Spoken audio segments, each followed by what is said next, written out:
ఒక బైబిల్ పండితుడు ఈ విధంగా అన్నాడండి, ఈ లోకంలో అందరికీ తెలిసిన వారుగా ఉండి దేవునికి తెలియని వారుగా ఉంటే ఆ జీవితం వ్యర్థం.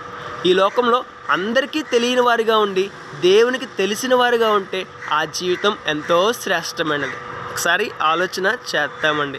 ఈ లోకంలో ఉన్న మనుషులతో మనకు మంచి పరిచయాలు ఉండొచ్చు, అందరికీ తెలిసిన వారుగా మనం ఉండొచ్చు. అయితే ఈ పరిచయాలు, ఈ బంధాలు ఈ లోకం వరకే. మనం ఎప్పుడైతే దేవుణ్ణి తెలుసుకోకుండా, దేవుని గురించి ఆలోచించకుండా, దేవుడు చెప్పినట్లుగా జీవించకుండా, దేవుని యొక్క మాటలకు వ్యతిరేకంగా, దేవుని యొక్క ఆలోచనలకు వ్యతిరేకంగా, దేవుని యొక్క ఉద్దేశాలకు వ్యతిరేకంగా జీవిస్తామో దేవునికి తెలియని వారుగా మారిపోతాము. రేపటి దినాన శ్రేష్టమైన పరలోక రాజ్యాన్ని పోగొట్టుకుంటాం. రేపటి దినాన మరణము సమీపించాక, దేవుని ముందు ప్రత్యక్షమయ్యాక దేవుడు సింపుల్గా ఒక మాట అంటారు, అక్రమము చేయవారులారా మీరెవరో నాకు తెలియదు అని. చూసారా? ఇప్పటి వరకు భక్తిగా ఉన్నామేమో, ఇప్పటి వరకు నీతిగా ఉన్నామేమో, ఇప్పటి వరకు దేవుడు చెప్పినట్టుగా జీవించామేమో, దేవుడు ఎన్నిసార్లు మాట్లాడినా మన జీవితాన్ని మార్చుకోకుండా వ్యతిరేకంగా ఉన్నామేమో.